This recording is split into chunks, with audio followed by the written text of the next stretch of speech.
Hi, my name is Maisa, and welcome back to Spill and Show podcast. Again, we have a comeback that no one has expected, but I think everyone needed. Hopefully. Hopefully. Should I introduce myself? Yep. Okay. Hi, everyone. I'm Erica, my full name. I study in the American University of Armenia, in Armenia. Currently, I'm a continuing junior, and I have 2 years left in my degree for English and communications.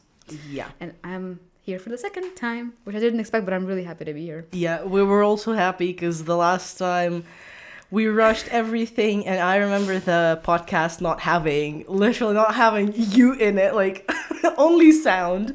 It was sad, but but it was a very nice chat, and also to this day I remember somebody from the back. They were like, "Okay, cut time. We're done here," and I was like, "Has it been an hour already?" Yeah, that's like insane. Yeah, that's insane. We're drinking different teas today. I'm drinking Yunnan Mist. Ari is drinking Cherry Blossom. Yeah. Really good. Really grateful for your coming here. That's amazing. And we were discussing the fact that we have no idea what to talk about. Literally. And then we figured out that Ari's last obsession is the same thing that I'm ready to talk about for hours. And today we're not talking about linguistics, but we will be talking about Steven Universe and cartoons in general. Cartoons, yeah. Cartoon Network yeah. lore. I'm like deep into that right now. Yeah, because Ari is a big anime fan. I am. You can see that. I love cartoons in general. I love adult animation, which is really amazing now on the rise, and like it's really cool. I mean, cartoons are for everyone. And I think that's anime is my jam too, because it has no age. You can watch something very PG. You can watch something very Adult Swim. I think like any cartoon can be adult, because basically like, adults are working on those shows, and well, basically there's a lot of adult jokes in children animation, which is amazing. Yeah, we all want to hear those and understand them. And rewatching our childhood cartoons brings us to like another level, because I mean, understanding stuff that you didn't understand as a child is so cool. I'm currently rewatching like The Amazing World of Gumball. Oh my god, yeah. It's like I do that every year, but every single year I find something else that I like didn't notice before, and then I'm just like, there's no way they put this in the show and they aired it on Cartoon Network for like 12-year-olds to see. Like what were you thinking? But those Easter eggs are like gold. I mean, there is an episode of The Amazing World of Gumball that I absolutely hate. Oh, there's many of them that I hate. I think it was one where they were talking in farts or something. Huh? Something like that. Talking in farts? It may be me distorted.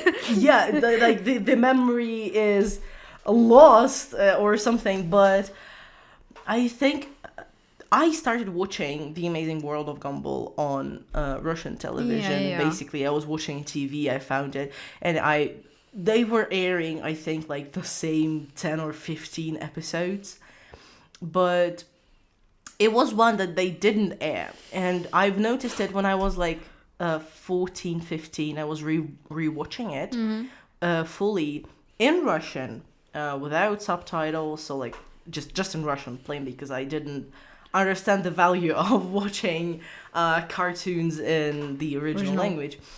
And the episodes that didn't air in Russian, they were just in English, so it was kind of hard for me to understand in general. And then there was this moment of like discovering something new, and it was one of those episodes, because I think it was they weren't talking first. It was the episode where I forget the name, Tobias, I think, the rainbow guy. Yeah, the rainbow guy was slapping everyone. Slapping everyone? Yeah, on the ass. That sounds like him, honestly. Yeah, it was the episode. Oh, on the ass, right? Yeah. The awkward episode. Yeah, and the Gumball was trying to get him to slap him. That's like one of the main things people on Twitter use nowadays to like talk about Gumball being like queer coded, because he was desperately trying to get Tobias to like slap him on the ass the entire episode. Yeah. But honestly, I think hate is a strong word, but I strongly dislike the first 2 seasons. because there's like these episodes are cursed to me. They are really chaotic. There's like this episode where Darwin like likes his mother's wedding dress that he found, like, and then the dress kind of goes on like a road sign, and he falls in love with it. But then Gumball doesn't want to break his heart, so he starts wearing the dress. And and then at some point it kind of works out. But then Darwin becomes obsessive, and then like Gumball has this scene where he imagines his life where he's like bearing 5 children or some shit. And I'm watching it as a kid, and I'm like, this is horrifying. Like, what is happening? As a child, I was like, oh, that's funny. That's funny. Like, as a child, when you do not understand the concept of everything, of life, and like incest, you're like, oh, they're friends. They're not like from the same mother. That's insane, you know. And also because I feel like the animation style was much different, and it felt like it was like in a cursed cartoon. Like it was cursed. And these episodes, there's only one episode about a turtle.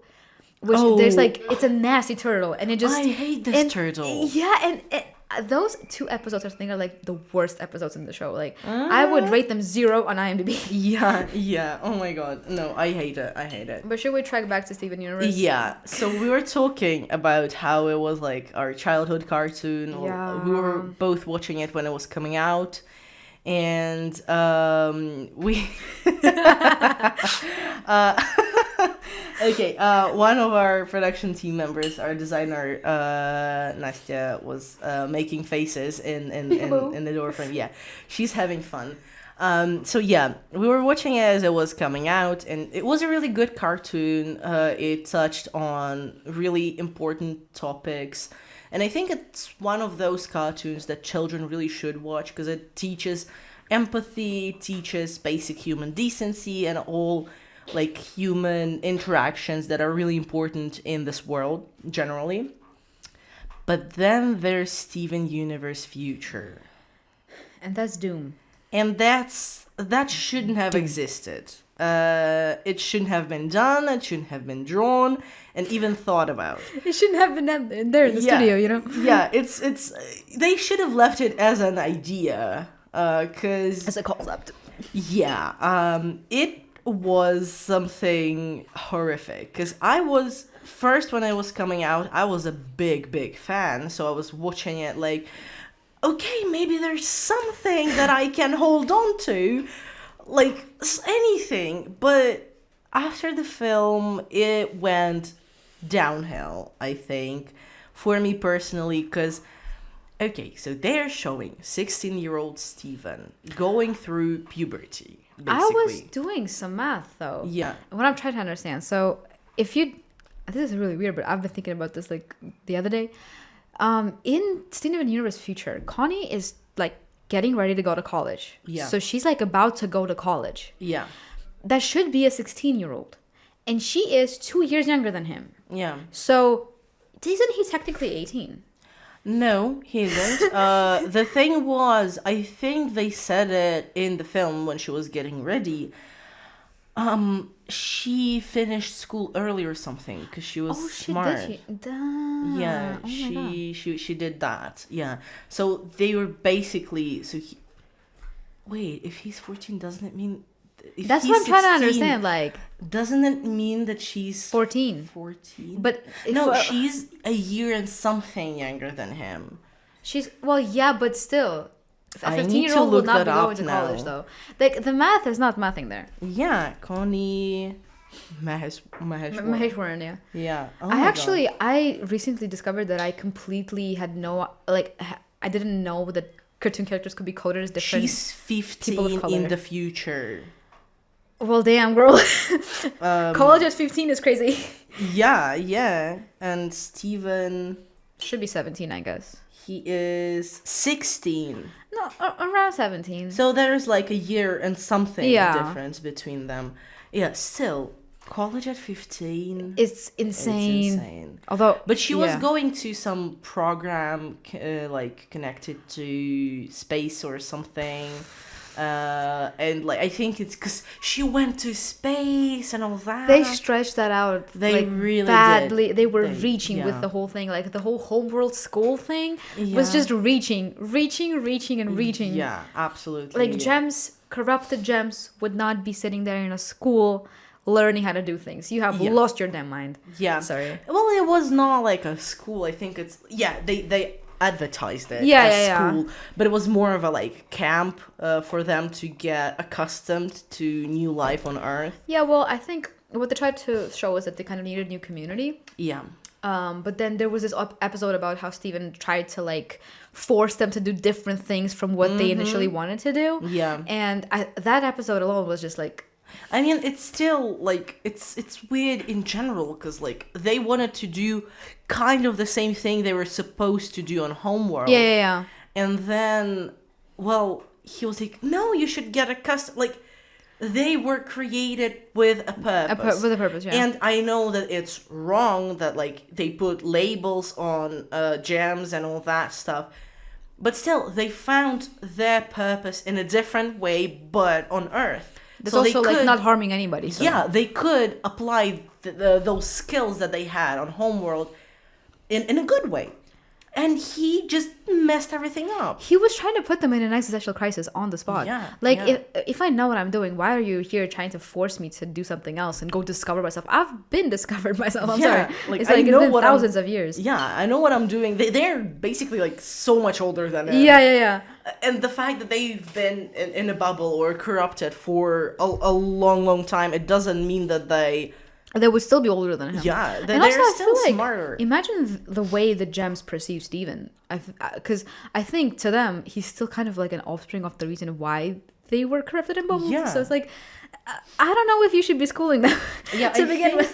That like apology or something, the video, the transmission. Is that when they like do the stories thing? Yeah, and the way he said everything in the movie, I think it was in the movie. Yeah, that transmission that everything is all right now. It's equality now. Like basically, you didn't do anything. Like literally, he's like, I stopped intergalactical colonialism. It's like, did you stop intergalactical colonialism? Did you stop it? Or like, what is happening here? And I don't. Yeah. And I feel like they've made it so obvious that it's like a whole allegory for colonialism. Yeah. And the way they've handled it is horrible. Because colonialism does not get resolved by like a 16-year-old and then like a bunch of like wannabes. It was resolved by a lot of men going to war. Yeah, and then a lot of blood and still a lot of years of oppression, inequality, and all cultures that merging and stuff. Yeah. And then in the end, what I really hated to see is that the gems didn't really blend in with the humans. Yeah. And like, I mean, humans got accustomed to them in some way in general because they've had the crystal gems for a long time. Yeah. So they're kind of expecting the tomfoolery, I guess, the chaos. But still, it's throwing a lot at the same time at people and at gems. Yeah. Because, well, some of those were corrupted because they were the former crystal gems, and some of those were corrupted because they fought for Homeworld. Yeah, because they just like happened to be standing by. And it's like I think they showed it good with Jasper going through a crisis and going basically like hermit style. She didn't accept it because it's hard to accept on the spot that someone you fought for is someone you fought throughout like season 2 to season 4, I think. Because she was corrupted in season 4 or something, or season 4 3. to 5, somewhere where Amethyst changed her form, and then there was just like, and it's so like everyone.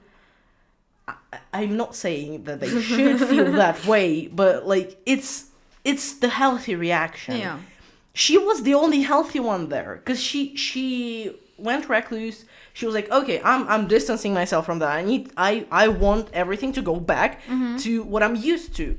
Because they were used to something, and those who fought for Earth, they probably didn't know what they were fighting for. Because it was in much, much primitive times on Earth.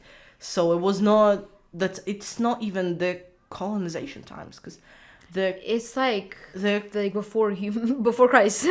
Kind of, I think, yeah. It was around like tribal years people, ago, yeah. And the general colonization of America happened in Around 14th, 15th century. Yeah. And we saw it in one of the episodes where they the Mayor Dewey the play. Yeah.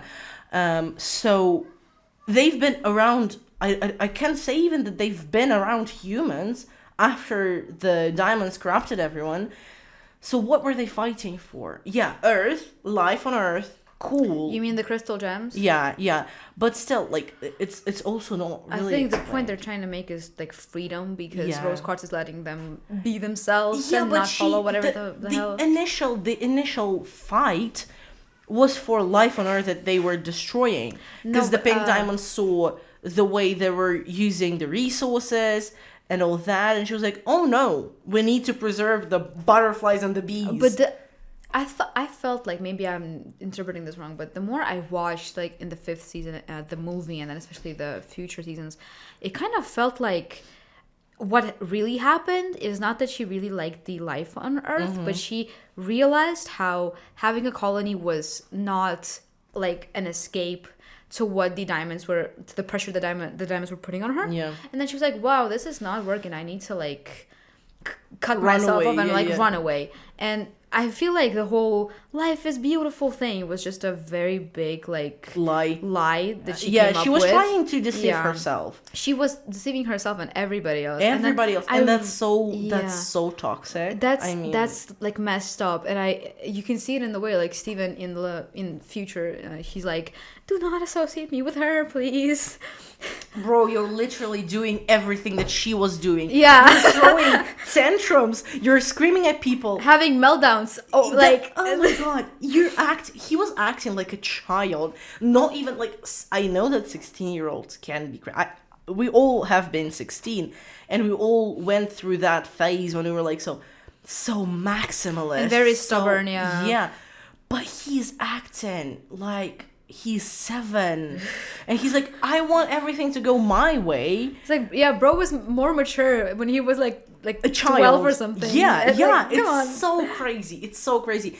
And the pressure they have put on him in future, I understand that, like, everything that has happened in the first 5 seasons and in the movie should have some impact on him when he has that calm life without the stress of danger.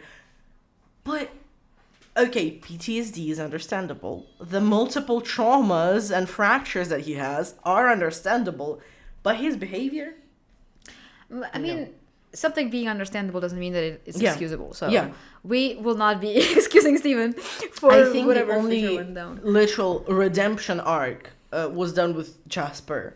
I think Jasper is she's a very good character in terms of showing like how immigration affects people. Yeah. I feel like, I don't know why, but I felt like while watching Steven Universe, this is like, it hits home.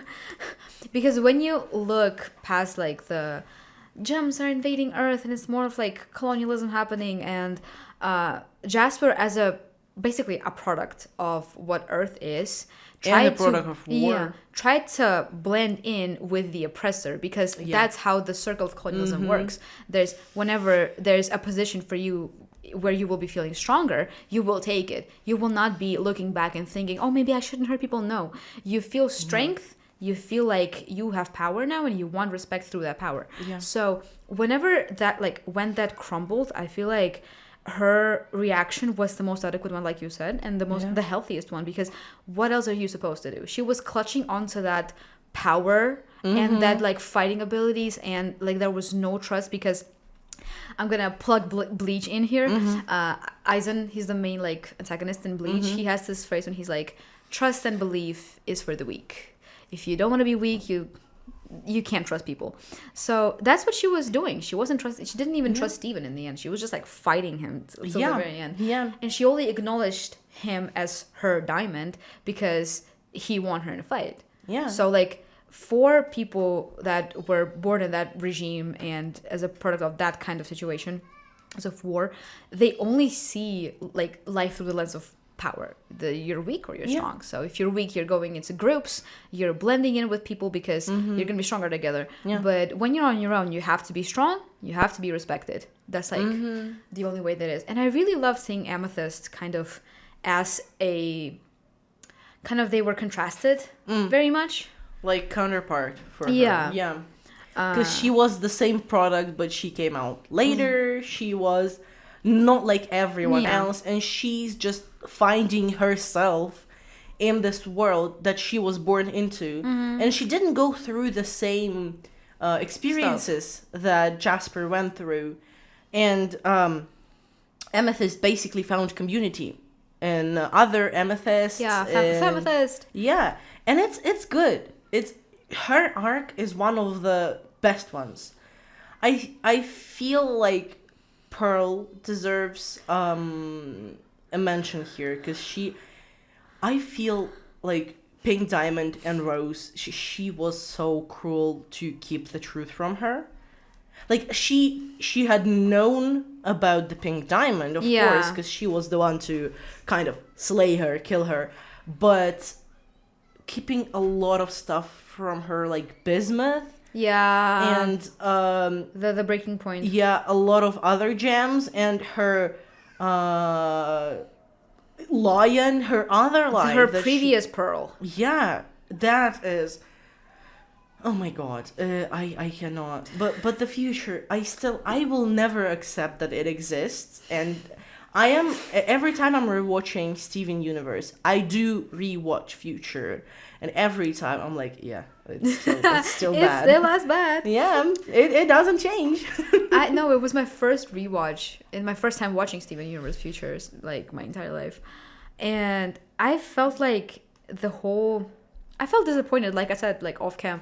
I felt disappointed when I saw that the diamonds were just being infantilized towards the end of the series. They are not, like, you cannot make me believe that the diamonds are there playing with Steven in a whole world because they miss, like, having fun after, like, spending thousands of years on building colonies and an empire. It's like the last episodes in the Diamond Days, so the last episodes of season 5, were good at showing them as characters, like showing that Yellow is authoritative and Blue, you kind of understanding why is Pink being like the way she was. Yeah, and then after the film and in the film they were so clingy that it cannot just be like that. And you just met Steven too. I'm sorry. And like, just, oh my god. So in the last not the last episode, it was the wedding episode where they were like, oh my god, it's Pink's aura. Okay, they still were not accepting of Steven. They were like, they were still seeing Pink in him, which is understandable. That is a normal reaction that everyone would expect from them. But then in the film, after the defeating the white diamond, humbling. Her design actually is so good. I remember vividly the days when we didn't really have much in terms of design because it wasn't revealed, and there was like a lot of theories going around because of the moon base and when they revealed how the diamonds looked, the murals. And I was ecstatic when I first saw White Diamond. I was like, this is exactly what I wanted from the show. Yeah, but the Pink Diamond's design, it's there. It's there, but I don't think it's giving what it's supposed to give. Yeah, because in her mural, she was basically like a savior. She was looking like a savior. She was looking like finally the diamond got acknowledged as the diamond she is, but she was such a child. She literally was the youngest of them.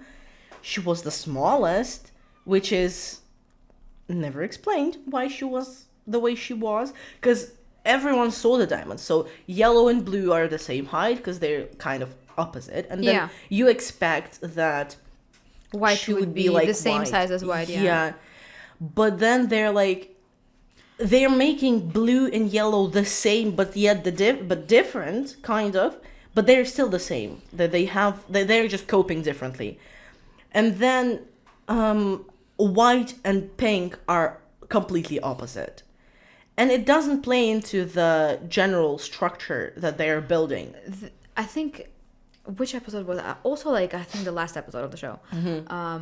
White has this speech where she talks about color theory. Yeah. And she's like, Well, blue takes all the yellow in her light, so yeah, yellow takes all the blue in her light, and then pink is just white reflected. Something like that is what she's trying to say. Pink is basically not even in the color spectrum. That's exactly why I think it's like off color. Later on, they call her off color. I think it's something that they were trying to do with, you know how there's RGB, red, green, blue, and then CMYK, cyan, magenta, yellow, and black, which they reversed it and did white, because white is...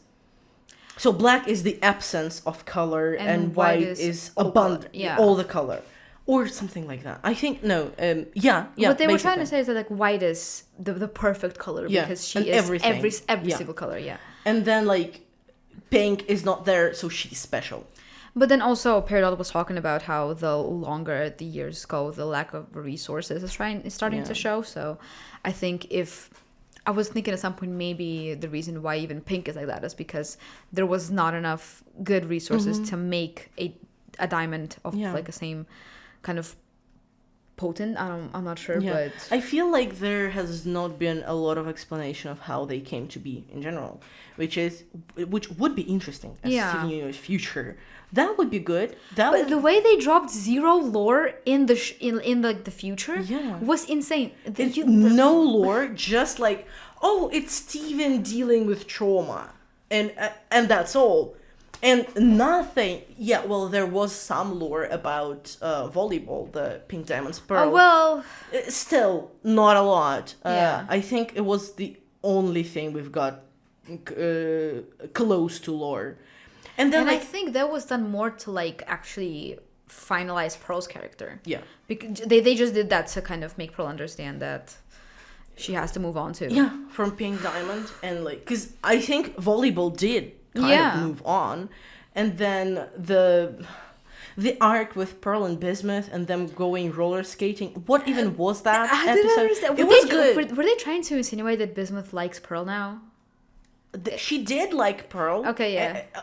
She was happy to see Pearl, because when they first introduced Bismuth, she was like, "Oh, and who's this Pearl? Yeah. No, I'm nobody's. Okay, good. Question mark. Okay. We know that. So Bismuth is such a like controversial character in my opinion. I didn't really like her.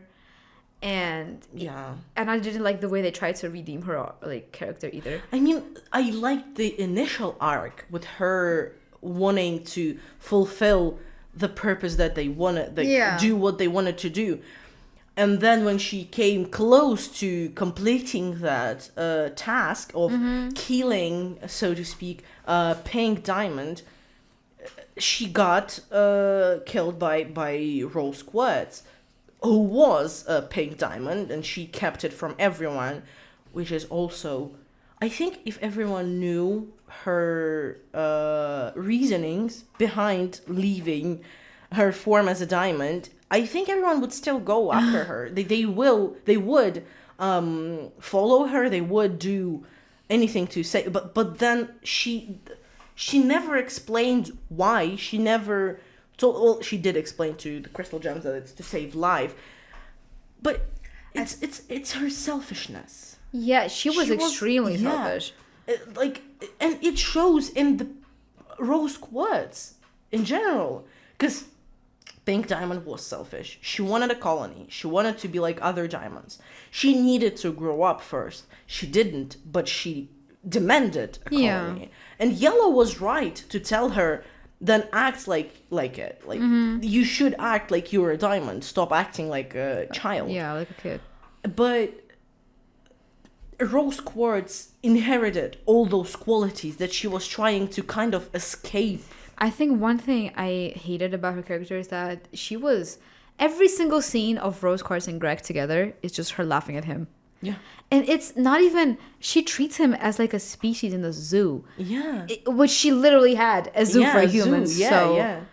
And it also, she justified it as saving and preserving life. Yeah, which Blue Diamond was like, oh, I'm just trying to keep something that was left part of her legacy, yeah. And also, they kind of deceived us with the zoo. Because you remember the pillows and all that. it was so giant. So we also kind of expected Pink Diamond to be at least the same size as yellow or blue. But then she's so tiny. Why did she need such a giant ass pillow? Like, I think it's because to show like the grandiose of the whole like homeworld, or to show that she wanted to be like them eventually. Well, I don't know if they had the plan from the beginning. Rebecca Sugar is she's a genius, but she is kind of not explaining a lot of stuff. And then Spinel, which I loved her character. I loved her character as a protagonist, I guess. Oh no, antagonist. Yeah, I liked her character. She's more of like an anti-hero. Yeah, basically, I like that. I like that she felt hurt. Not that I like people being hurt. I mean, it's good to show that the hurt was there. Yeah, that Pink Diamond hurt a lot of gems and people, and like in general, she hurt a lot of life, and then basically like they're showing the original Spinel, and I liked her song in the garden. That oh my god, the fact that she was waiting there so loyal, they showed that was a good thing to show, but then finishing the whole this giant ass story of Spinel waiting for her diamond to come back, and I'm feeling hurt by that same diamond because she left without her and just found new people to kind of play with. And then they're like, oh well, we'll play with you now. Diamonds will take care of you. You're their plaything. Yeah. What the hell? And it's the only two gems that can do something with their gem placement. So like Pink Diamond and Spinel. Why didn't we see more of other pink gems? So amethysts are her gems. We did see the rose quartzes. Yeah, but there's I think that rose quartzes were like more flat, and her diamond was like cut, so she could turn it around. Because you know the irregular diamond's cut, it can be different from different sides. But then, okay, Spinel turned her gem around, and so amethyst should do something like that. Should be able to do something like that. I think it's because. Amethyst's kind of a mix of pink and blue, I think, and jasper. The thing about Spinel is that I think she was specifically made for the purpose of being a play toy, so it's like a kind of, there's definitely one more Spinel somewhere out there, probably because they make them out like that, so I assume it's just like it's gonna be bad to say, but like a batch of the same like characters. I think but I think even for the power difference is crazy, because when you look at Amethyst, she's like, she loves to do shape-shifting, and then she struggles to keep it for a long time. So for example, if you have to shapeshift and it's like more than an hour, she's struggling, and she's trying to hold it together in the episode with the rubies. So Pink Diamond was out there shapeshifted as Rose for thousands of years, and then shapeshifted as without a budge. Well, it kind of shows the abilities. The meta is definitely the diamonds there. are stronger. And it also really surprised me, because it seemed to me by the end of the show that Pink was physically much stronger than like yellow and blue. Because their abilities, like yellow can change physical appearances, and then blue can emotionally impact someone. Which is I still don't understand white's power. Is it therapy? It's more like it's living through conversion therapy. Conversion therapy. Literally, it is. Like basically, like, oh, look through my eyes. Now you're me, and that's all. Yeah, I mean, kind of conversion, maybe exposure also. Kind of exposure. She's kind therapy. How do I explain? It's more of, I feel like she's, in my eyes, she's the best representation of like Western colonization, because she's just there being like, if you just have the brains to look at things like I do, you're gonna want this. And it's like, nobody wants this shit. I'm sorry, just like that. Only you do. Steven tried to kill himself in her form. Literally. He's like, I cannot do this. Let me just bash my brains valid crash out, honestly. I mean, she probably was older than everyone because she's the biggest one, so she was the first one to Thousands appear. of years. But how? I don't How? know. She's more of like a godly kind of entity. I know, but she is still a gem. I really want I really need the lore, the lore behind the gems in general. Because what are the gems? Yeah, well, they are gems. No, I mean, at that point, like, what I mean is, you know, when some like most of very popular kind of lores where there's intergalactical kind of colonialism, it's like souls. Mm-hmm. And you kind of know where souls and curses come from. Yeah. But where do gems come? Who initiated the process of gem making? Yeah. Kind of nature, I guess. But on which planet? Yeah. If it's not Earth. They are. Yeah. That's messed up. Honestly. That's and I really wanted Steven Universe Future to like explain more lore. Yeah. And instead it was just like Steven bitching. I'm sorry for like 20 episodes. Well, it was like what, 6, 7 episodes. No, it's actually 20. 20? It's a whole 20 episodes. It's a whole 20 episodes. It can't be that. It is. It's cannot. 20 episodes, and it's just like 20 episodes of him going through different stages of grief. Oh my god. No, it shouldn't be 20 episodes. It is 20. 20 episodes. You're 20. Oh my god. It is 20, yeah. Why? I don't know. They could have done the same thing in 5 episodes. I don't know. It felt like a pain to watch all of that. I only like the episode where Steven and Peridot were connecting and kind of finding their balance. The Peridot taking off her visor. It was something I was expecting for. Which one is your favorite gem? Peridot. Same here. Oh my god, I love her. Peridot is. I remember vividly before I knew that I was neurodivergent, right? She is the face of neurodivergency. Yes, as a kid, there was this like clip of Steven Universe that they put on YouTube on like their official channel. It was the clip, and I remember where she like talks to Steven, and she's like, "Let's say I'm a monster. I spend all my time slamming my face into hard objects and throwing my tongues in the air for fun.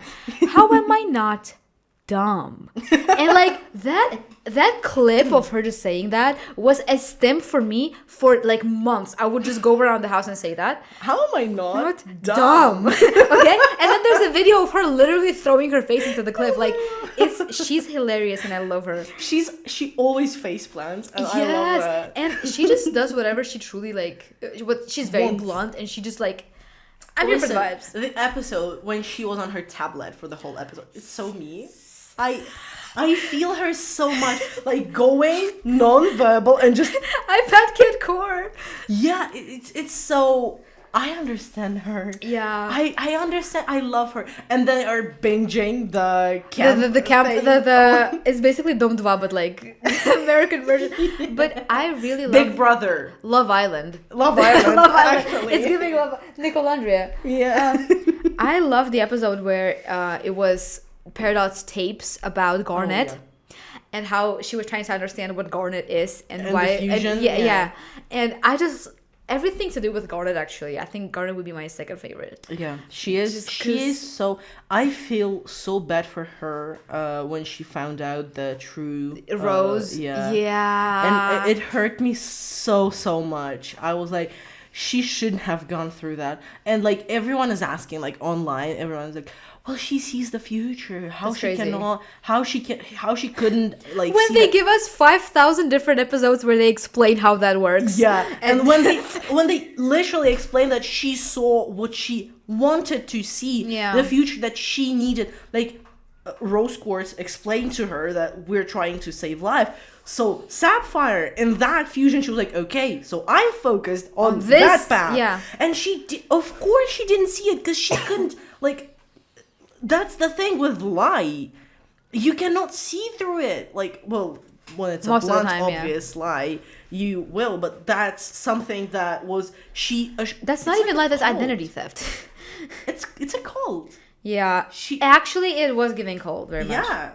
So no. I felt really like proud of Amethyst in that episode because she was like, "That's none of our business." Okay. She was so self-aware. Yeah, she's like, "We're not having anything." She was just living. She was continuing to live her life, and Steven was like, "Why are you not distressed?"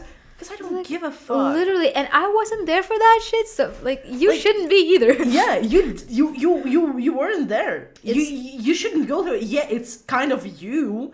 It's kind of connected to you. You were abducted several times because of that.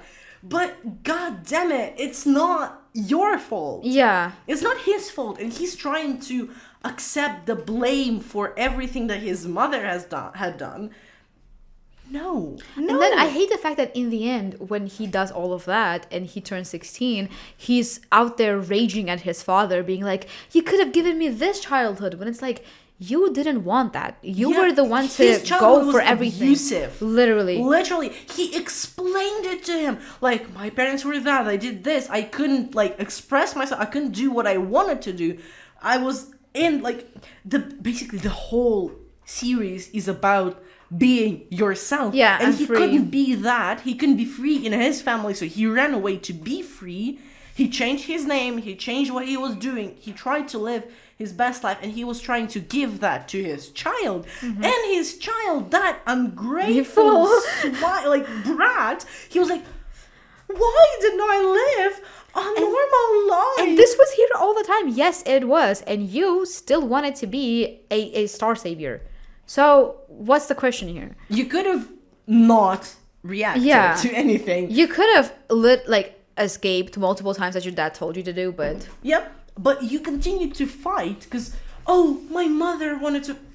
And now what's your father got to do with this? I'm sorry. You brought that on yourself. And it's hard. It's hard to say that about a literal child. Yeah. Like, he was 13, 12, whatever.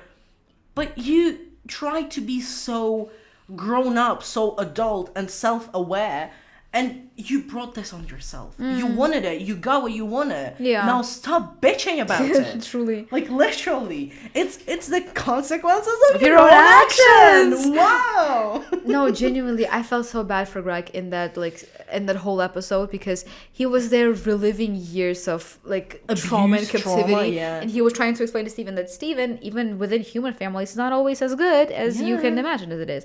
And what I find really weird is Steven literally saw Connie being extremely hyperprotected over with her mom in a controlling household, and he was still being like, I wanted this. You did not want that. You tried to save Connie from that. Yeah, and I'm sorry, but Connie's parents are I understand what they tried to do, because they were representing brown people, and immigrant parents in general. Yeah, but the stereotyping is overboard. Yeah. They're portrayed as doctors.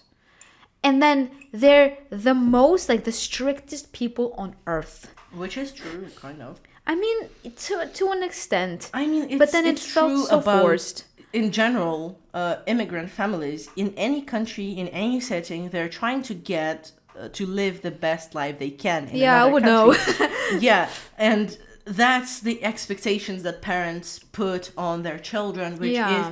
It's kind of understandable, because they don't want their children to go through what they went through, but they're in another country. They're somewhere where it's kind of better. It's portrayed that it's better, and I kind of understand. But the good thing is that her parents. I'm sorry. Oh, bless you.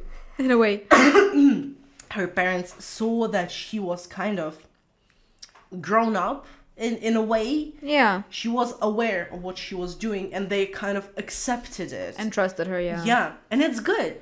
It went on through 3 seasons, I think. They were going through it, and then in the final season, her mother was helping Connie get ready to go to space, basically. Oh, so you need this, and this.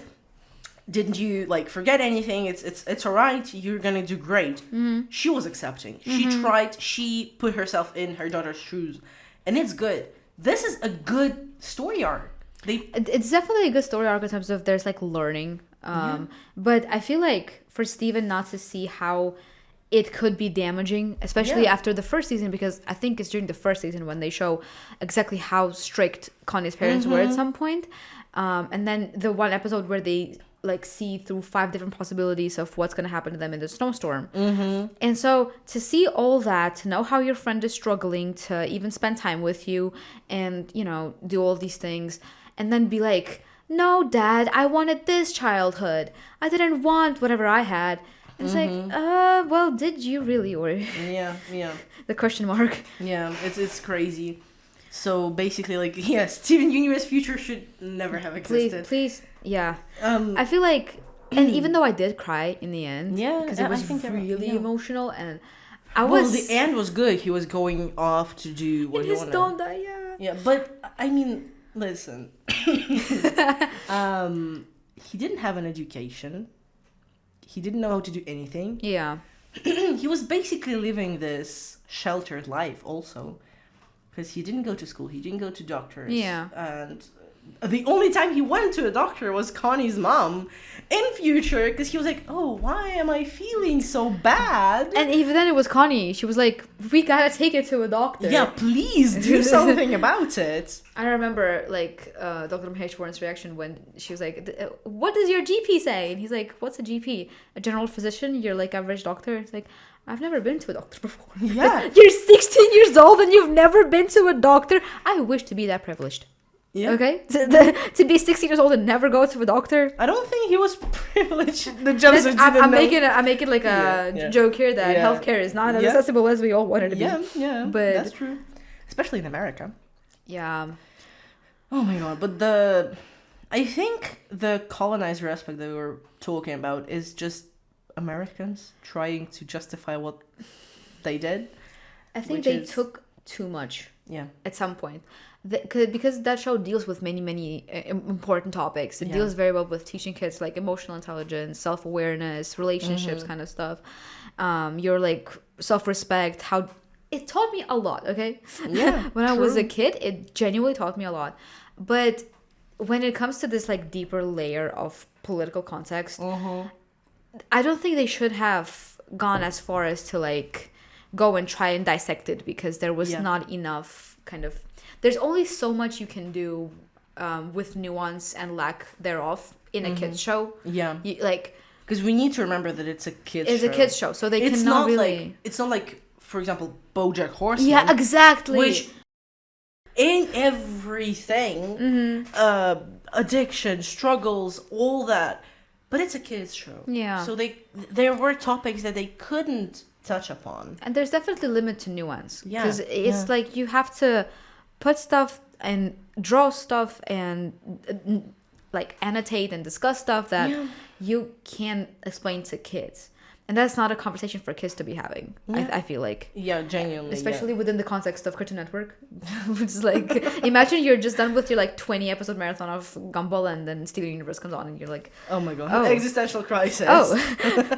Which I remember specifically in my childhood, Steven Universe was airing like in the mornings. And then Gumball was like post 4 a.m. Yeah. So I would like stay up, wait for Gumball, and then watch the morning episode of Steven Universe. So the confusion was there, honestly. They also did air it in the evening. So the morning, I think, was the rerun of the evening episode. So I would watch it in the evenings. But actually, an example of a good Cartoon Network show was Over the Garden Wall. And I love that. Was it Cartoon Network? Was it really? I thought it was Disney. No, it was Cartoon Network. I never stuck around to lock in for that. I was like... Oh my god, it's so good. It explores a lot of topics in like, 14 episodes. And it's basically like two brothers on Halloween doing what they shouldn't do and getting in... some trouble. Yeah, in like a fantasy world, which is... Some people say it's them going through afterlife or something. It's worth a watch. It's worth a watch. It's, I think, for a lot of people, it's a Halloween classic. For me personally, it is, and I just like to watch it in the fall, during the fall, which is it's cozy. I always saw the art style and I was really drawn to it, but it was so quiet whenever that show would play for some reason, and I felt, because I was a kid at that time and I didn't really, it didn't hold my attention when there was not much going on, and I was really locked in for other shows too, because I remember I was already like going into puberty when Clarence started being a thing, and I despised that show with a passion.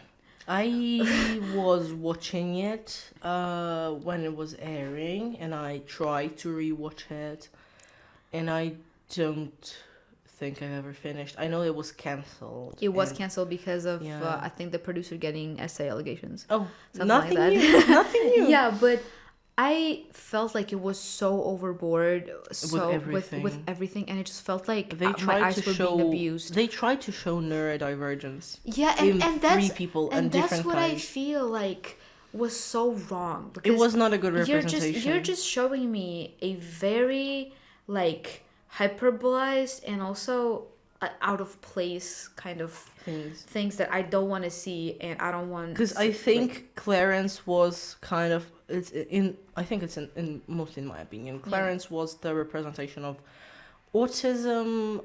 The other guy, the round guy, the skinny one, was the representation of ADHD because he was so chaotic. And then the other the Jeff square Jeff, guy, I remember him. The representation of OCD, which was horrific because it was really hyperbolized and a lot of stereotypes were put on those characters. Which I feel like, just to say, stereotyping, I mean, there are people who are neurodivergent and they they say it themselves that they are the stereotype. Yeah. Those people exist. They are with higher course. needs, of course, and like all respect goes to them. But I feel then like there are a lot of different people with different needs. And I feel like it was fabricated to a point where it didn't feel like it was like a natural kind of, you know how when you're neurodivergent, your neurodivergency is not your entire life. Yeah. It's kind of like you are a person And outside of being neurodivergent. And they were making neurodivergency a character. Yeah, and it's not. So it's not your whole life. It's not your whole personality. It's just there, and it either impairs your life. It does bad stuff, or it's good. Not good. Sometimes productive. Sometimes it helps. Sometimes some things are but easier. It's something manageable, and I don't think I just hated the way they felt like we're gonna make these kids insufferable. Yeah. And like do not give them anything that would remotely make them a character. And in general, it's really gross. Yeah. It's a lot of stuff that's just like disgusting. I mean, okay, let's think about, for example, Rick and Morty, which I honestly love that with all my soul. And I haven't watched season 8 yet. It's coming out. I haven't watched it yet. I need to rewatch everything again. And I have 2 comic books that I haven't read yet, but I do have them, the giant ass comic books. I love that. And it is gross. It's gross in many instances, but they're owning it. Yeah. They're just like, yeah, we're gross and we know it. And what I respect them for is firing fucking, what was his name? Justin Roiland, for even unconfirmed, he was acquitted of domestic violence and SA allegations. That's crazy. Basically, he was taking advantage of drunk girls and talking to minors and beating his girlfriend, as she said. We will say allegedly, but we all know that it's probably true. It's but he was allegedly, but he was acquitted. Yeah. But they still fired him and found new voice actors. Yeah, a lot of fan base was pissed. Oh, honestly, you can hear the difference if you listen really closely. But the new voice actors for Rick and Morty are really good, and I don't feel like it was bad. I think voice acting is such a touchy topic for many fans, which I don't understand why it is, because I don't know. Do you play Genshin? Yeah. There's been this whole drama with voice actors within the English community for months and years now. I think because of union / something issues. Yeah. And also one of the voice actors was also accused of talking to minors in SA. And I felt like when I heard the revoiced characters, I didn't feel anything. I was like, I don't really listen to it. It's just a character, and I skip the quests, so I don't care. That's fair. That's fair. I just really like Paimon as a character. Yeah. So when she got revoiced, I was like, she was revoiced. She was, her voice actor was, I think, one of the main problems within. I didn't notice. She had a whole crash out. Oh my god. online about how Hoyoverse is being this horrible company, which, you know, I might believe her, but there were like many instances. Am I misgendering them? I'm not sure what pronouns they use. Sure. So hopefully they would work. Sorry if I misgendered. Just because somebody is not being really rational doesn't mean you can misgender them. So I don't remember, but people were just pointing out how irrational their actions were. Yeah. So when Paimon got revoiced, people were making these memes like, finally we have a good voice for Paimon. Oh my god. And it's like, dude, it's just a floating fairy. Yeah. You are like, to say that I hated the previous voice of Paimon, you're playing an open world RPG game. There's gonna be a floating fairy next to you with a pitchy voice. Enough. And then no one should care about please, that. Genuinely. And then I liked both. I think not in all instances, but this is an instance of please separate the art from the artist. Yeah. Because I love the previous voice too, and I like the previous one, the current one as well. Which I feel like both can be good. Why does it have to be one or the other? I left after Sumeru was first introduced. Same. Because like the first part of the desert. So I played a bit, done some quests, got that guy with dog ears or whatever. Aranara? The Aranaras? God with dog ears. He's in the beginning, or Wolf. I don't know. The blue and green guy. Tainari. Probably, I have no idea. I don't. Tainari or Sino, one of the two. I think it probably could have been Sino. I don't know. He was in the beginning talking about the Marana and all that stuff. Was he in the desert or in the forest? Tainari, yeah. Okay, yeah. I left around that time, and then I came back a few months ago. You did come back? Yeah. I don't have a platform to do that on, but I really want to. I have my new tablet. I can do it on my laptop. I just don't want to install it because it weighs too much for the laptop, and I forgot all the keys because I started playing on my laptop. Oh my god. On the correct version. Then I played a bit on my my previous tablet. Then I played a bit on the phone, and then just forgot about it. I miss Genshin badly. And I honestly didn't notice the difference. I didn't hear the difference. I don't care. I like Paimon. I like the main characters. Do you play for Ether or Lumine? Lumine being the girl, Ether the boy. Oh, okay. I like her. She's nice. I wanted initially to choose her, and then this was before I knew any Genshin lore, and then I misclicked and I pressed on Ether, so I couldn't go back and change it. And then years later, I'm like, thank God, because I think not that I dislike any of the two, but Lumine is characterized more as this very cold and kind of a little bit distant and very kind of self-reliant. Whereas Ether is more of a people pleaser, and he's out there being like, oh, I really have to help everybody. And I feel like I would it feels better for me to play as Ether because I fall into the same tendencies. And his character is just I also really like the voice acting. He has 3 lines in the whole game. Yeah. And I really like the voice. I have no idea that they had voice. I think it's in the Archon quests. There's the 2 times when they say something. Okay. There's one with the Sumeru Archon quest and one I think in the special event kind of thing. But I don't know. I just feel like with Genshin, it's a game where you're kind of enslaved to it because you have to. Well, it's gacha. It's gambling for kids. Not even, outside of it being a gacha game, what I really hate is gacha is embedded in the parts of the game, which is unnecessary. Okay, put the gacha for the characters. Why am I being put through gacha to get an artifact? Yeah. I just want to get a good stat. I don't know if Genshin players are aware, but there's almost no other game that does that, where you kind of have to mismatch and see what stats work for you and try to farm for 3 different hours. There are, but not in a gacha sense. And then they are trying to improve it by giving us different tools that kind of allow you to farm for more artifacts, but still, I feel I don't want to farm for farmers. I have to farm for one material to make the other. Okay, yeah. But artifacts aren't behind the gacha.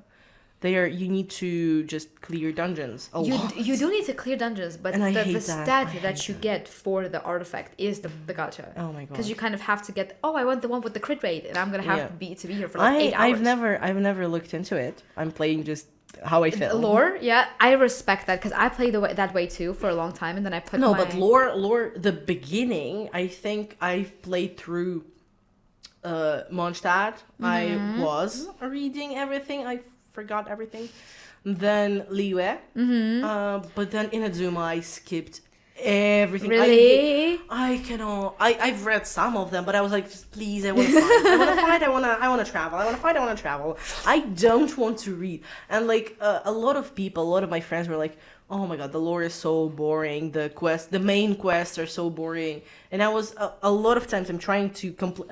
The way I play Genshin is I come back, I try to complete a lot of side quests to finally do the story. Yeah. Because I want to clear all the side quests, but then I get another side quest. I'm like, oh my god, can I please stop with the side quests? That's like the thing that I really enjoy about Honkai Star Rail, because I recently came back to it. I started playing like when it first launched, played for a while, dropped it, and then I came back like last year, but I just played for a month or something.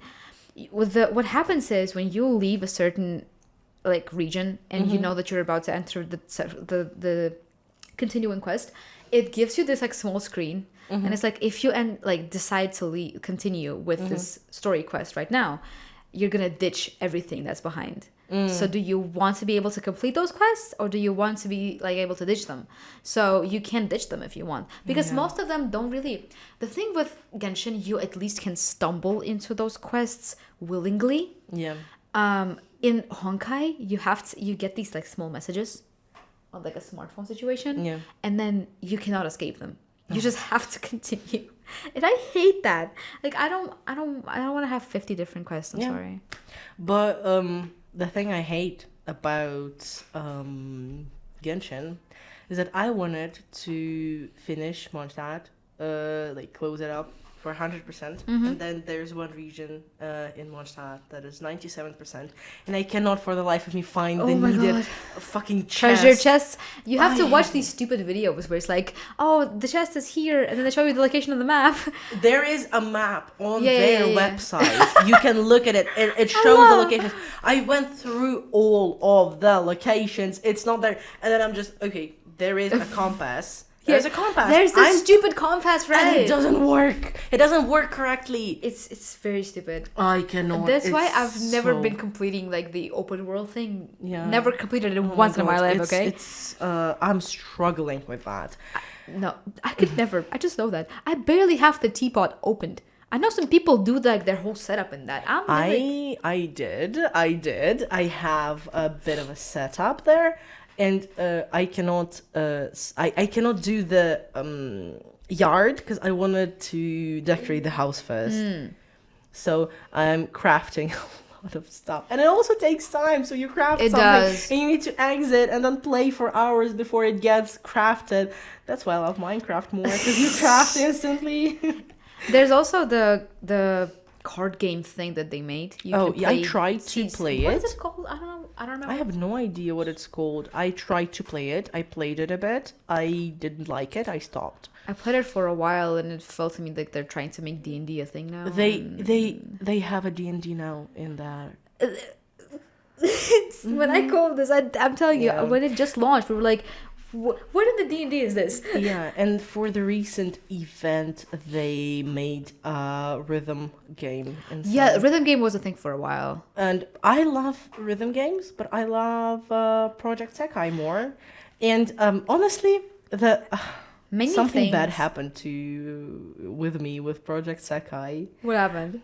So I had another tablet before, and I loved it. I played on link your account. I'm sorry. Yes. And I sold my tablet to my friend, our designer. I remember him. Yeah, Zhenya. I sold my tablet to him. He was like, "Can I delete the game?" I'm like, "Oh, I have an account. Yeah, of course." That's not how Project Sekai works. I didn't know that. Project Sekai is like the game where you cannot like link your account. They tell you that it's possible on the website. They're like, you can transfer your account through this button. You cannot transfer your account. Yeah. So it's like, it's a dead end. And do you know how many accounts I've lost? I've lost like accounts with event characters, and it's because I cannot commit to the game. I downloaded a play for a while, and I'm like, I'm done. But a good thing is that I have some screenshots. I can fill in a form and to try and yeah. Because I had a good team and I had good cards. I had one birthday card. And I don't remember the character. I don't know the lore. My best friend I don't know the lore either. My best friend is like, oh, I forgot you're playing the rhythm game for the rhythm game. Of course, it's a rhythm game, but there's a story of There's so much lore to that game. But I just want to play my rhythm games, and I tried for the life of me. I tried to play it on a new account, and I cannot because my last now you account, have to see those bad signs popping up when you. Yeah, because but I don't. The thing is that sometimes I do miss. Yeah. I don't play bad. I do miss, and there's not enough health. But now you can't really lose a game. Yeah, and I hate it. That's like so stupid, though. I don't like it. I liked it when I could lose. Yeah. And then now you can just continue Keep playing, going. and there's no point in that. I'm like, why is the health bar even there? At that point. Yeah. Then let us just play the game. Just like different scores. But then also all the characters that are there to up your health bar. Yeah. What's their point anymore? Yeah. I don't know. I try to, but without the regen, I cannot. I cannot, and I really want to. There are a lot of games a lot of songs that I love. There is one that I absolutely love, and I for the life of me cannot remember the name of it. And copycat. Yeah. Oh my god, I adore that song. I played it. I've opened every stage of it, and most of them are full combo because oh my god, it's one of the best. The thing is, I really love Vocaloids, and I loved Vocaloids before Project Sekai was a thing. And then when Project Sekai dropped, and people were like playing for the lore, I'm like, that's not the real lore of the Vocaloids. Like if you want to research the Vocaloids, there's not like Hatsune Miku is not everybody's teacher, so yeah. And then I really love that they adapted some songs. And that they they actually they have this thing where they drop albums of the the sang versions, the cover versions on Spotify, which I really love. And for a while it was only for the Japanese audiences, so I couldn't access it, but now I can. And I really love all the duo of Kagamine duo, their songs, they're just all top tier. Also one of my favorite songs of Hatsune Miku is 10,000 Stars. And I was listening, I was like, oh my god, it's such a cool song. It's about suicide. Every Vocaloid song ever. Every Japanese song ever, let's be honest. Like, you're listening to an anime voiced girl singing a happy song in Japanese, and you're like, oh my god, she's singing about wanting to off herself. And then it gets more depressive when you find out probably the person behind the Vocaloid killed themselves too. Yeah. That happens often. Oh my god. Have you heard that they in one of the recent events they put in a song with the DMV so the clip, and there was a swastika in the clip, so they had to take it down to censor it. Oh my god. Yeah, and it was it oh my god. So yeah, it was interesting. Because I've left most of these games, I'm like so behind on what's happening in them, and I'm like just barely catching up, especially with that Genshin drama. Yeah. There's a lot of drama in general in this world. My favorite is TikTok drama because I have no idea who those people are. I don't even watch TikTok. I don't watch TikTok, but I watch YouTube, and there are a lot of people. For example, Lazy, who's just like reviewing this TikTok drama, and I'm like, I have no idea who these people are. It's so interesting. And I really love commentator YouTube because I feel like it's just a good way to spend time. It's a good background noise. And if you want to sleep well. It helped me through my thesis. Really? Yeah, because I cannot, for the life of me, do one task. And I cannot sit in silence. So I needed to write my thesis, but I was too bored to do it. And lo-fi wasn't working for me for the first time ever. So I was like, okay, well, what can I watch? Oh, some TikTok drama. Okay, let's as long as it's not true crime. Yeah. I love true crime. I cannot. I decided to cut off every ounce of true crime from my life because I get genuinely scared. I started. What type of? I started being scared. Like I started getting scared, while walking. Yeah. I walk and I'm like, oh, somebody's gonna attack me or something. Yeah, somebody's gonna abduct me or something like that, and I don't want that. I'm watching Rotten Mango, and I love her. I know that she does different types of podcasts. So she has her Is it the Rotten Susie Mango. kind of? Yeah. Susie, Stephanie. Stephanie right, Sue. Stephanie Sue. People like Susie. Yeah, we're really smart. So she has Rotten Mango podcast, and then she has Miss Mango Bot, and then Stephanie Sue.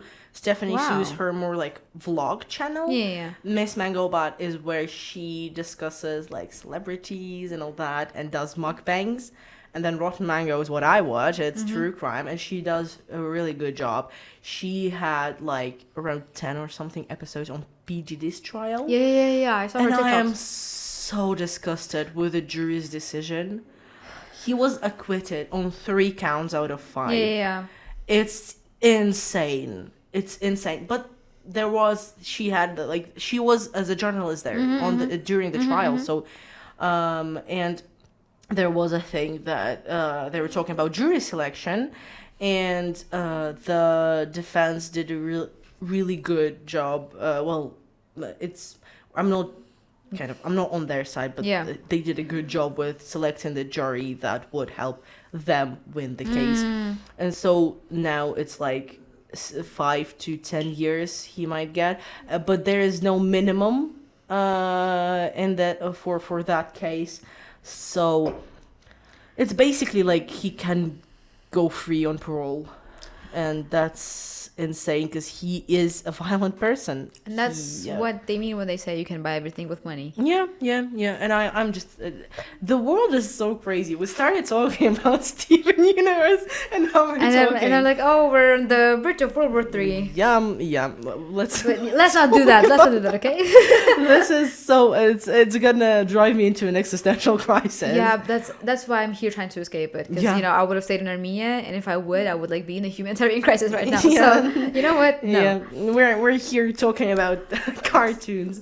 What is your favorite cartoon, by the way? Cartoon, if we're not not anime. Not anime. Oh my god, I have so many. Is it too bad if I say it's actually The Amazing World of Gumball?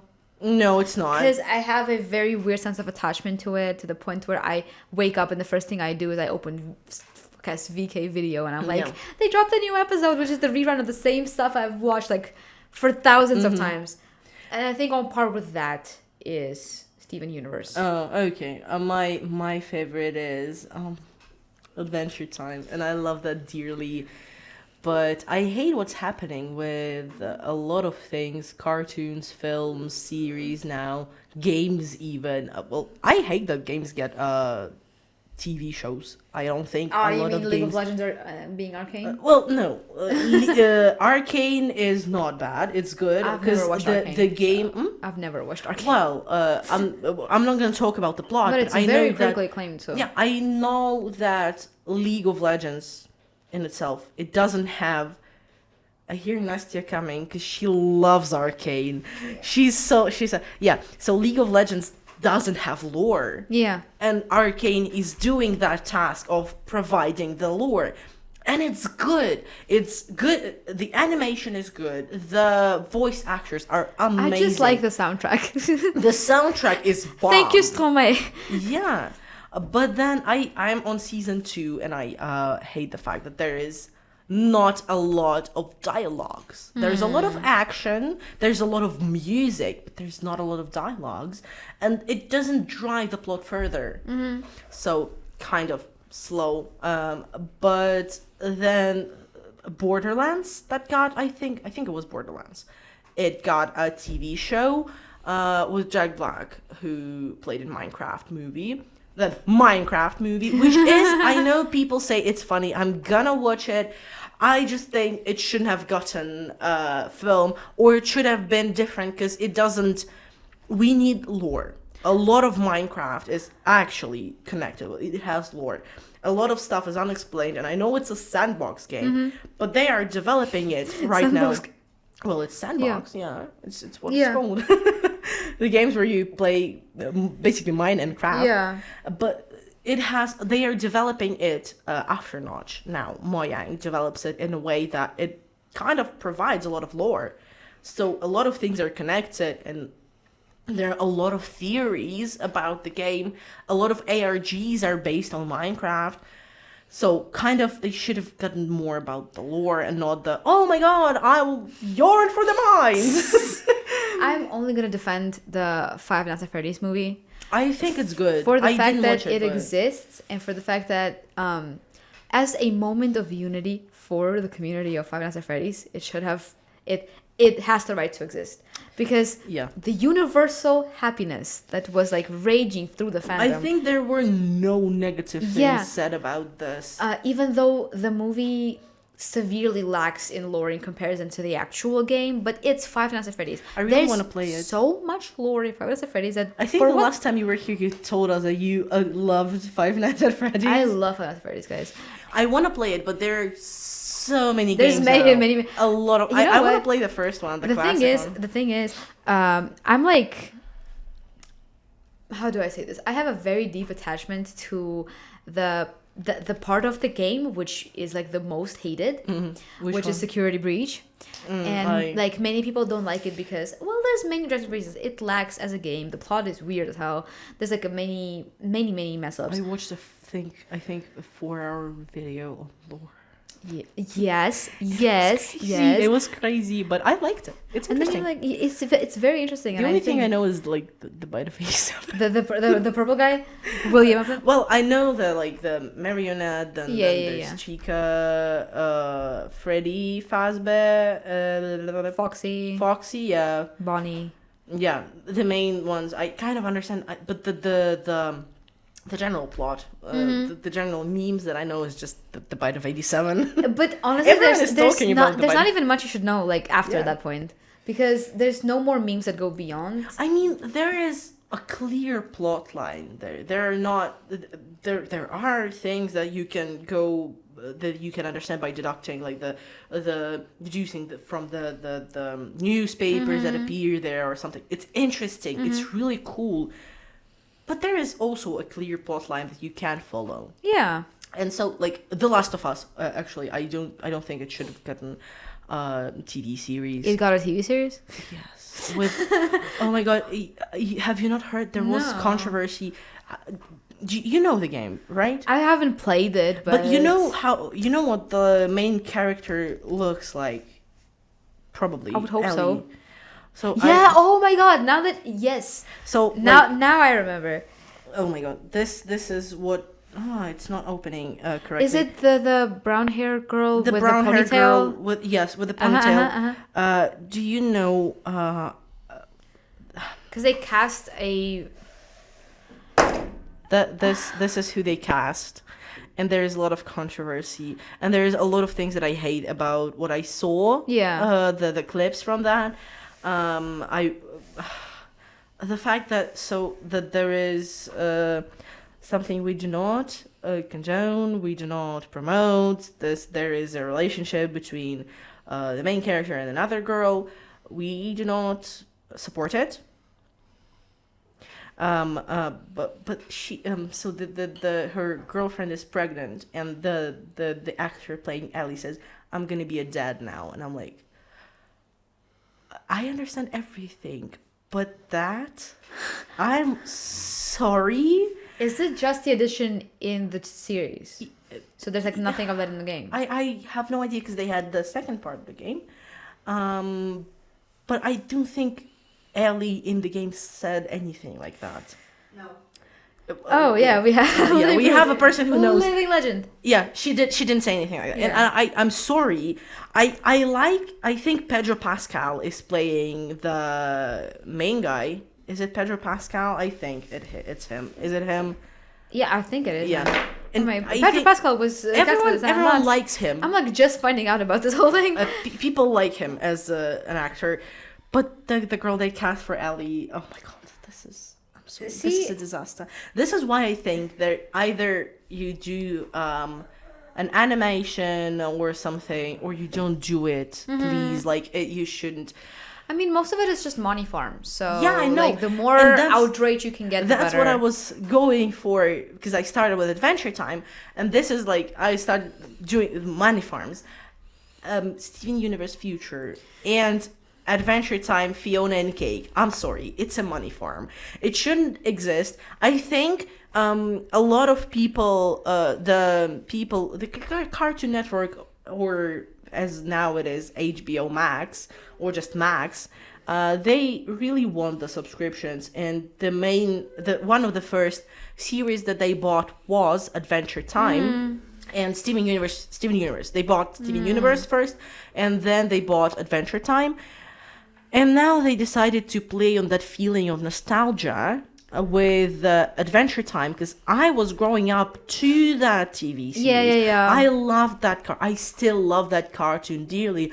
And there was a lot of different stuff. So there was Adventure Time, and then season 7, part of the season 7 was Adventure Time Stakes, which was Marceline's story of her. They dropped a lot of lore. They explained a lot of lore. Literally, that's what Steven Universe didn't do. So they were like, yeah, Marceline is the vampire queen, and kind of she's a half demon. Why is that? Okay, let's drop an episode of her father and explaining her origin with the father. Okay, there is not a lot of information on her growing up in that world, like post-apocalyptic world.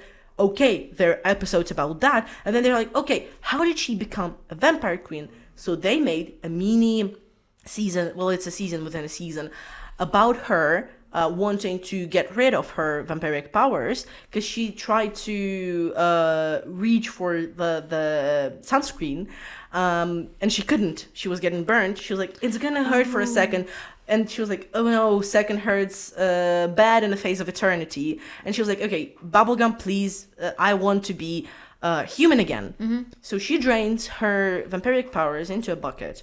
And then the bucket gets knocked down, and the vampires appear, whom she killed. A lot of vampires.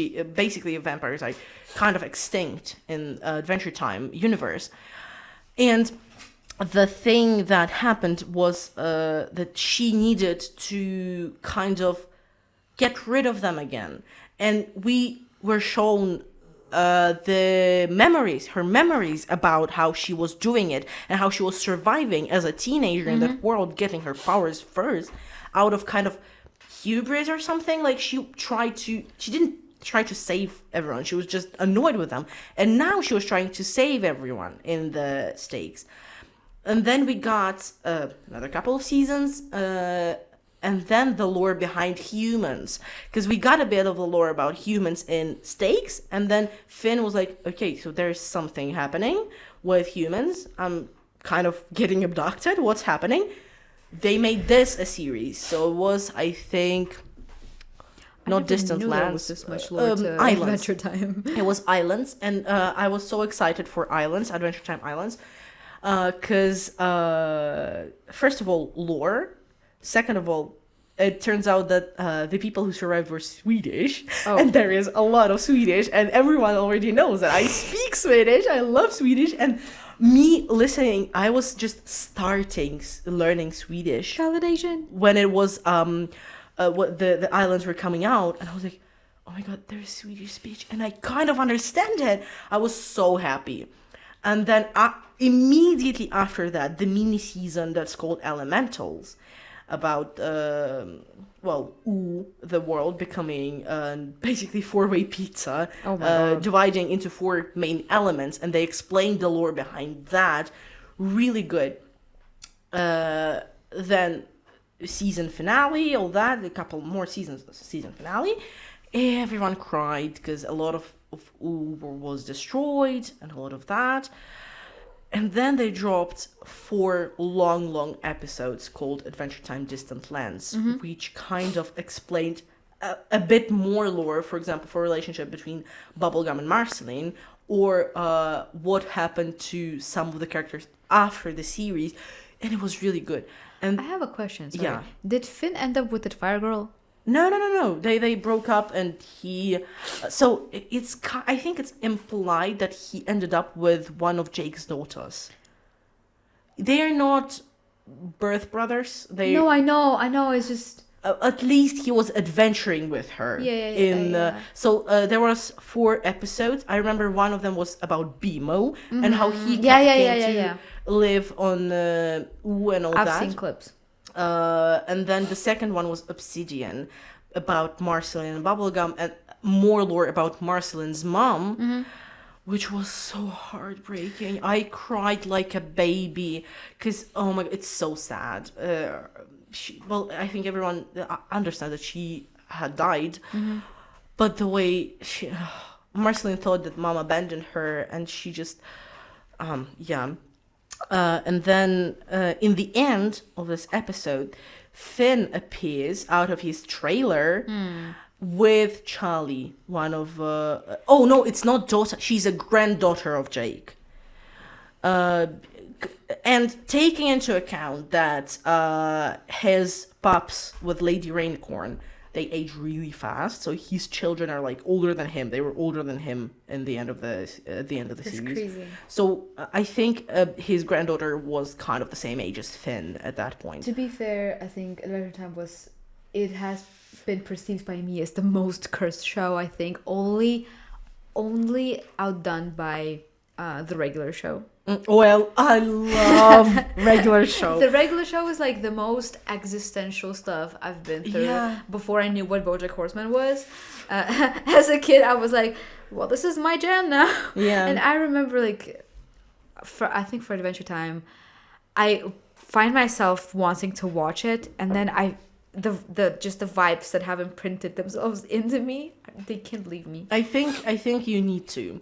The first couple seasons are really childish, but they do. I only remember the dark stuff somehow. I only why was there a giant lemon head? Oh, it's explained that there's so much lore behind that. The lemon head, the lemon grab. His name is Earl Lemon Grab, and then they make a second one, and then there's a tyranny and a lot of stuff. It's really good. You're saying that, I feel like that lemon head is like PTSD to me. It's like he's such a misunderstood character at the end. He gets a redemption arc, and I don't even remember anything about the character. Just the design. I just remember it, and I'm like, yeah, true.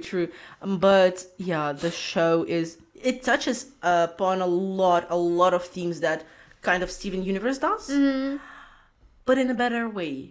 You would say so. I would say so, and I've watched in the last 2 days, I think 3 videos on some of the characters. So Jake, the essence of being, because the last episode of the series in Distant Lands, it was so heartbreaking. Jake died before Finn. Jake died? Yeah. Well, it was kind of understandable. He died before Finn, and Finn has just giant tattoo of Jake and flowers on his chest. And the episode is about Finn dying of old age, adventuring, and trying to find Jake in the afterlife. And they fight death, and Jake is like, I've accepted that I've died, and you need to. But if you didn't, you can go and be reborn as something new.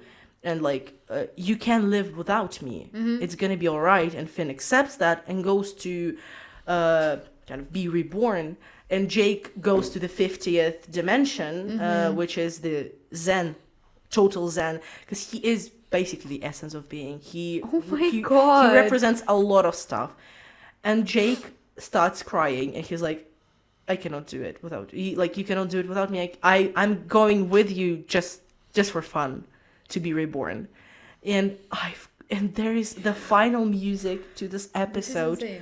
It's instrumental, so there's no song, no lyrics, and it hurts so much. I imagine. I cried. Just from the recap.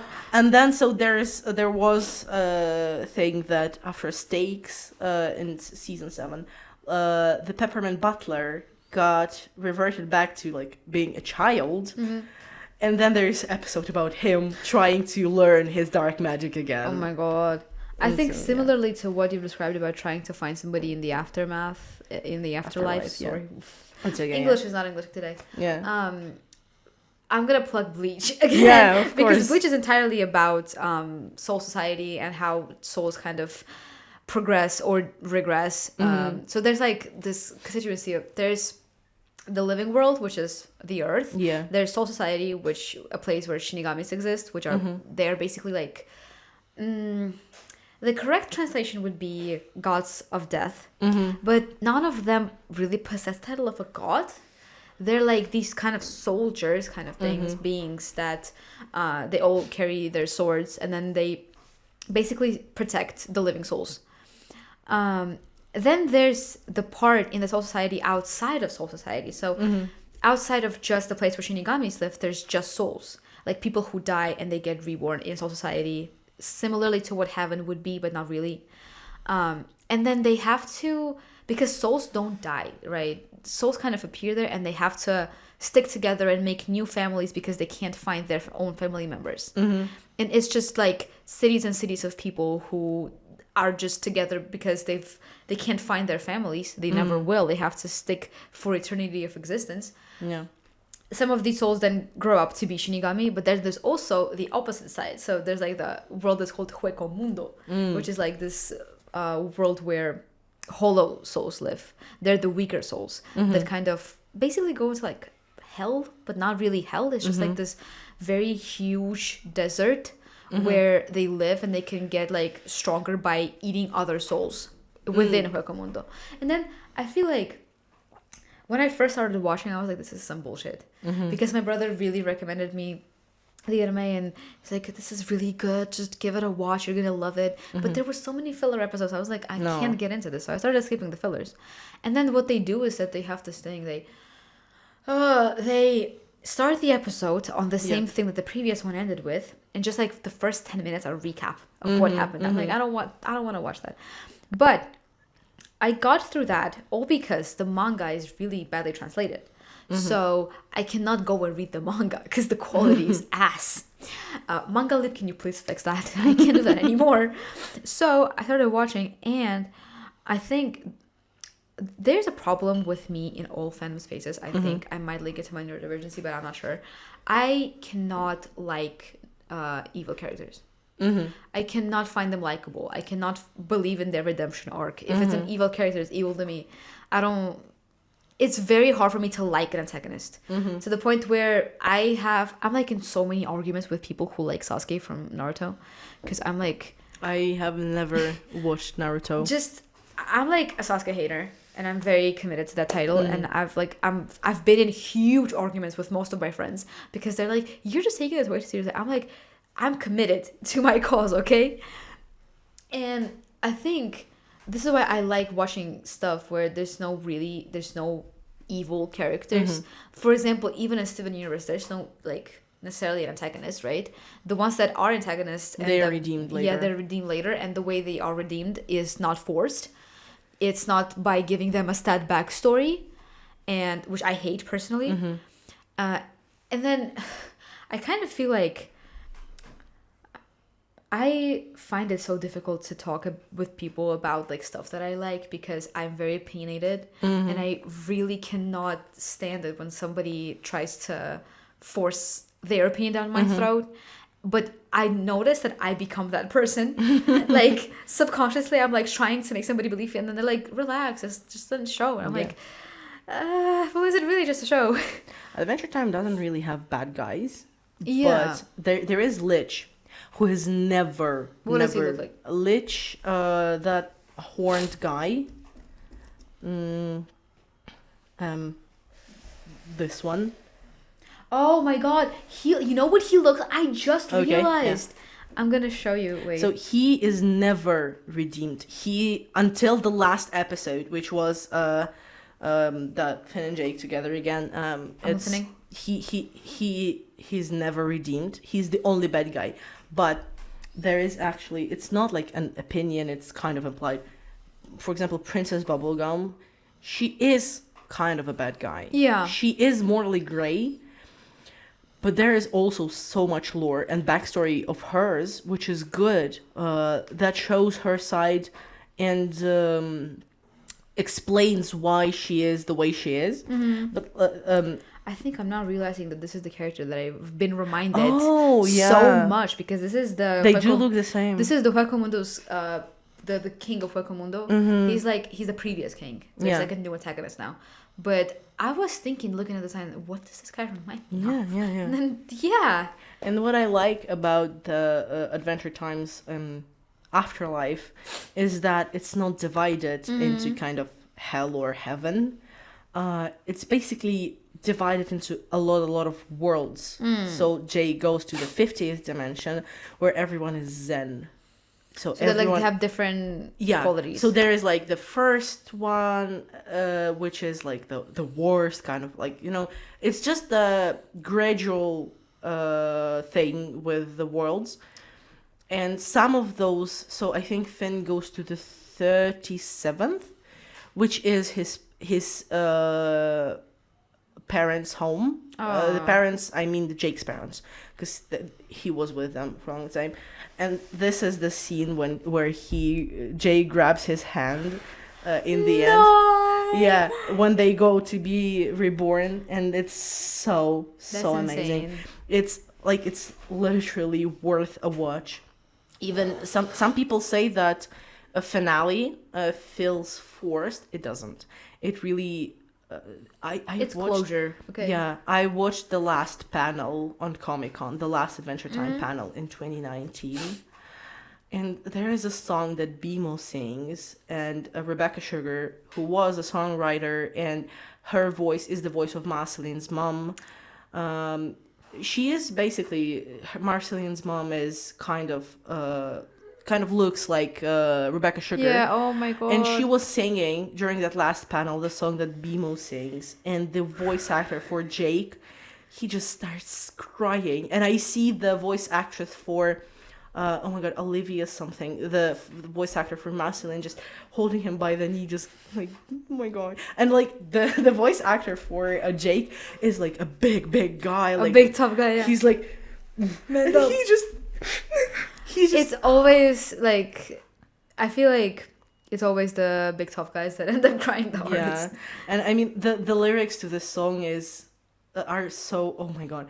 Time is an illusion that helps things make sense, so we're always living in the present tense. It seems unforgiving when the good thing ends, but you and I will always be back then. And I got goosebumps. I always get goosebumps on that song. Rebecca Sugar is a crazy lyricist. Yes, it goes hard. It's a kids cartoon. It goes so hard. It's crazy. When I read like Love Like You lyrics, entirely for the Steven Universe credential, like the credit scene. Yeah. The first verses are really like emotional, but then the last verses are like, love me like you. Yeah. Love like. Oh, she's done such a good job with that. Yeah. I cannot. And so the last panel, I watched through the whole panel, and the guy that took over after Pendleton Ward, who created this show, he said that it may feel like forced or quick, but we were trying to explain a lot of stuff that we tried to answer a lot of questions that the community had. And it's so good. And the thing is, when you listen to the community. Yeah. Right? And the thing is, I know that Adventure Time, Fiona and Cake, also has a lot of lore connected to Finn and Jake, to Marcel and Bubblegum, to... Who is Fiona? Fiona, it's basically gender banned versions of Finn and Jake. Fiona and Cake. My god. So the girl and the cat. Oh. And I hate it. Why'd they ban the cat? Why did they ban the gender? No, I mean like the dog to the cat. So the thing is, that Fiona and Cake were created by the Ice King as his stories. So he was basically relaying stories of Finn and Jake in his own way. That's painful. Yeah, and the story of, by the way, for the couple of first seasons, it seems like the Ice King is the bad guy. Yeah, but then you learn and the backstory. He's not.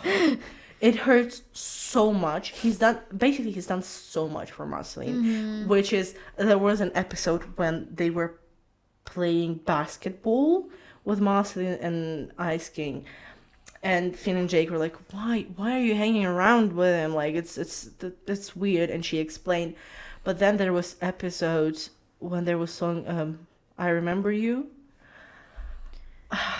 It's when Ice King gets into Marcelin's house to like, can you please help me write a song? And then she finds Simon is basically the Ice King, his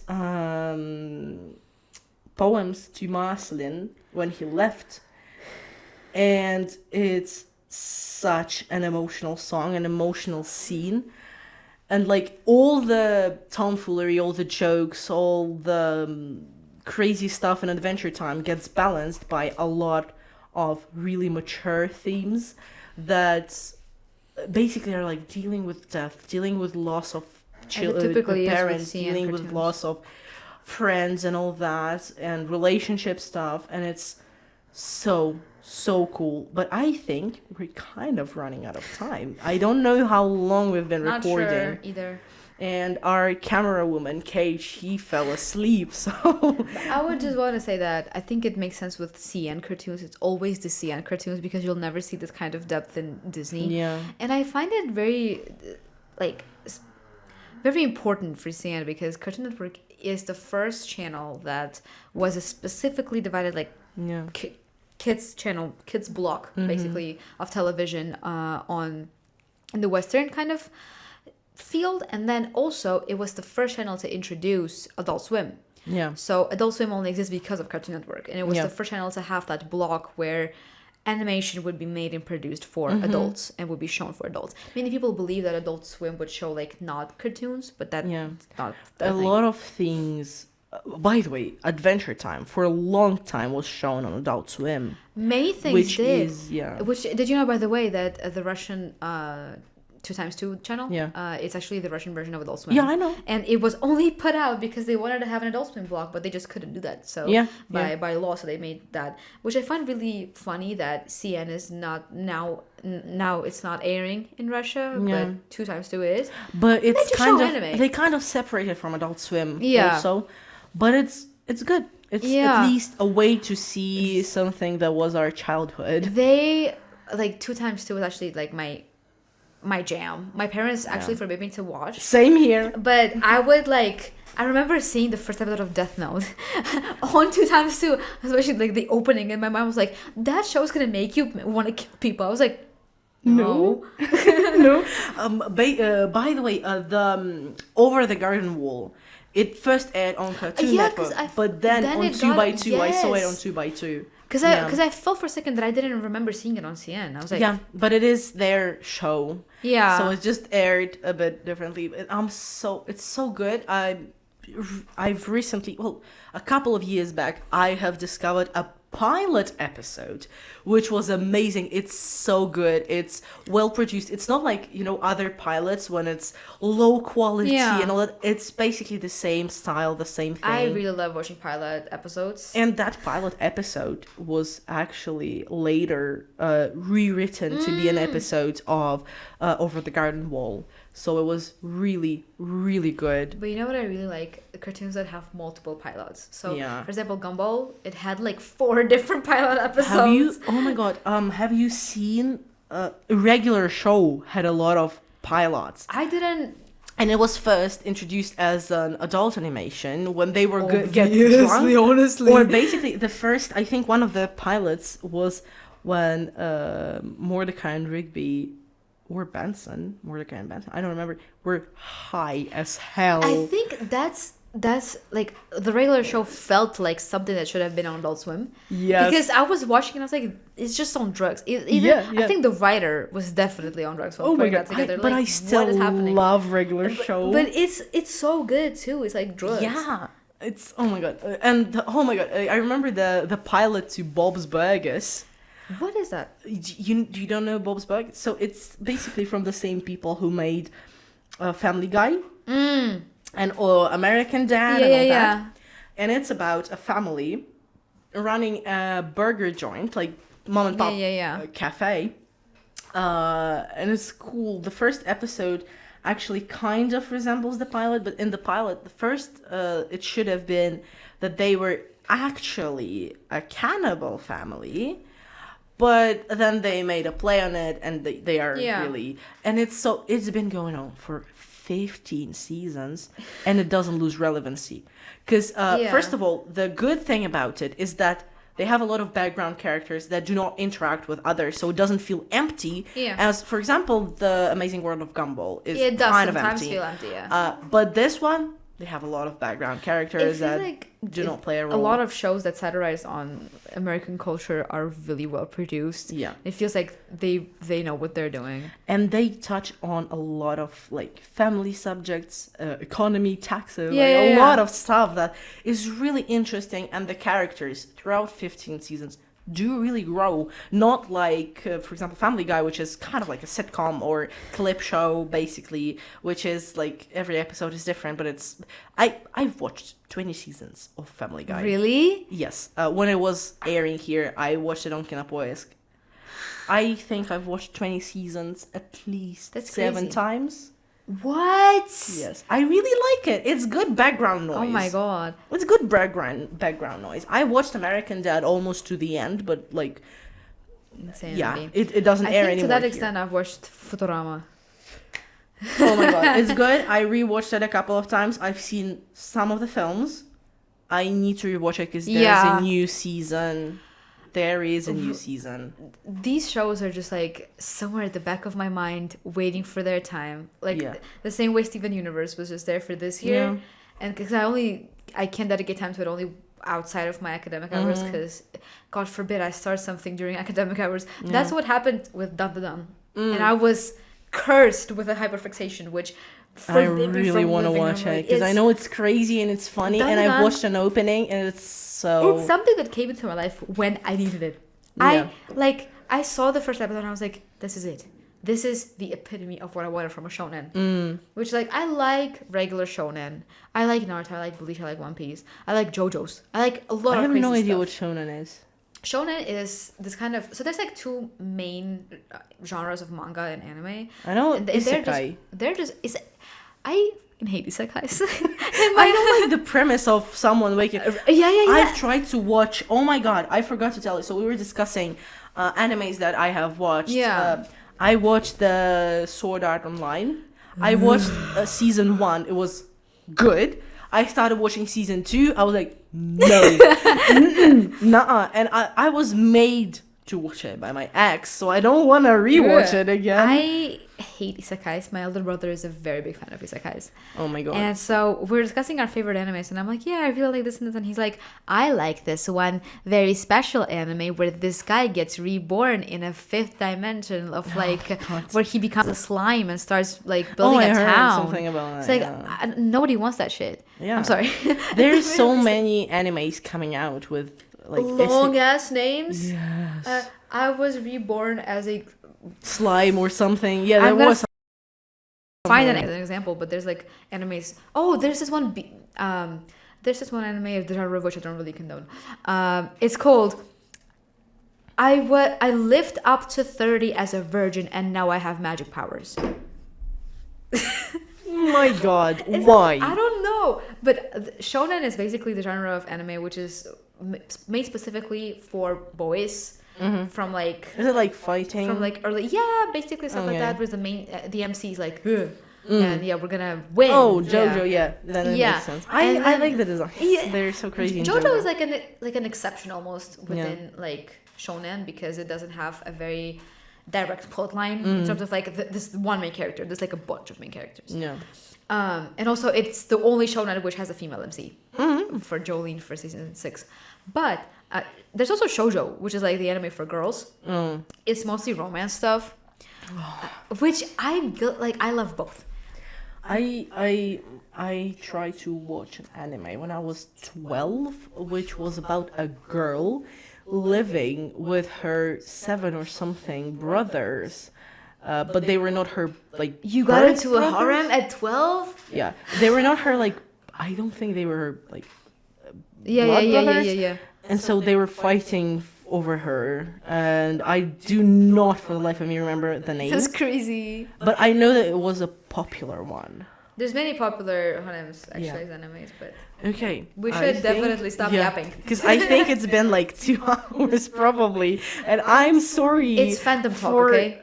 I'm sorry, our dear editor. I'm really sorry. But yeah. So guys, first of all, Eri, thank you for coming so much here for again. hosting me. I would be happy to have you again and again and again because talking about our hyperfixations is so good. I'm a yapper at heart, so I came here having no plan, and I was like, it's gonna go well. Yeah. We didn't know we were gonna be discussing. I was like, let's do linguistic stuff, and then we started talking about cartoons, and it went. Yeah. If you would ask me to do that in May, I would gladly talk about linguistics. I have no idea. My brain is not wired for that right now. Yeah, I have no idea. I do not know a lot of things about linguistics, so it's okay. I'm gonna bring more material next year. Yeah. So thanks for watching. Please share, like, subscribe, all that. Rate this a 5 if you're listening on Spotify. I know you can do that now. Yes, we can do that. We have now a Spotify, so please go subscribe to our Spotify, our Yandex Music. I don't know, like our Telegram channel. Please. They post funny memes. Yeah, go check it out. We post different polls. We post memes, which I collected from Pinterest with my heart and really soul. funny memes. Yeah, and see you next time. Goodbye.